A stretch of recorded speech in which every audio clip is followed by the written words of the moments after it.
Penuntun Saat Teduh Gereja Kristen Jakarta, Jumat 5 Agustus 2022 dengan tema Disertai dalam Derita. Firman Tuhan terambil dalam 2 Korintus 12 ayat 7-10. Demikian firman Tuhan. Dan supaya aku jangan meninggikan diri atas penyataan-penyataan yang luar biasa itu, maka aku diberi suatu duri dalam dagingku, yaitu suatu utusan iblis untuk menggocoh aku supaya aku jangan meninggikan diri. Tentang hal itu aku sudah 3 kali berseru kepada Tuhan supaya utusan iblis itu mundur daripadaku.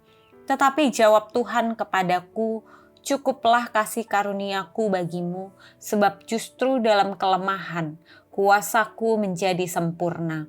Sebab itu aku terlebih suka bermegah atas kelemahanku supaya kuasa Kristus turun menaungi aku. Karena itu aku senang dan rela di dalam kelemahan, di dalam siksaan, di dalam kesukaran, di dalam penganiayaan dan kesesakan oleh karena Kristus, sebab jika aku lemah, maka aku kuat. Apa yang Anda pikirkan ketika menghadapi penderitaan yang luar biasa? Mayoritas kita akan mencari jalan untuk keluar pergumulan dan kesulitan. Sebagian orang dengan penuh keyakinan dan pengharapan yang berkobar-kobar menyatakan bahwa Tuhan pasti memberikan solusi dan jalan keluar. Tetapi bagaimana jika jawabannya di luar semua kebiasaan atau keyakinan kita? Jawabannya berbeda dengan pengertian iman yang kita pegang bahwa Allah selalu memberikan solusi saat kita berseru. Ternyata Allah tidak memberikan yang terbaik menurut pandangan kita, sebagaimana kalau jawabannya adalah Tuhan memberikan kasih karunia-Nya cukup bagi kita tanpa memberikan solusi bagi penderitaan kita. Dalam nats yang kita renungkan, Paulus menceritakan bahwa dirinya memiliki duri di dalam daging.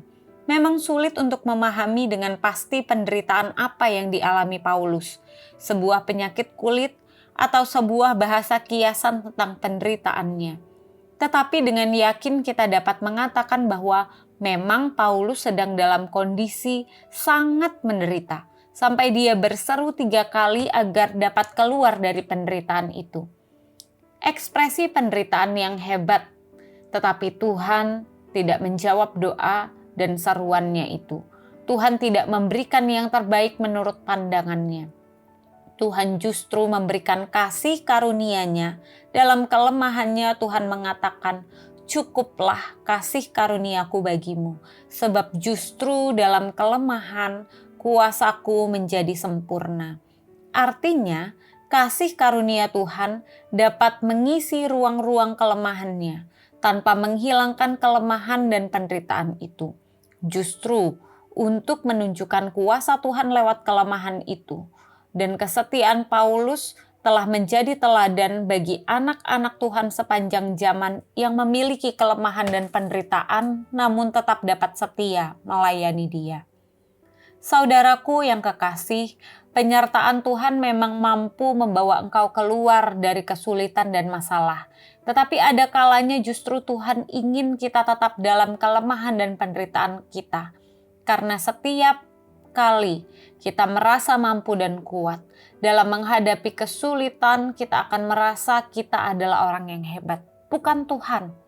Kalau kita mengerti bahwa penyertaan sejak semula adalah untuk kemuliaan-Nya, maka kita akan mengerti bahwa Tuhan juga akan mengizinkan penderitaan dan kelemahan terus terjadi dalam hidup kita.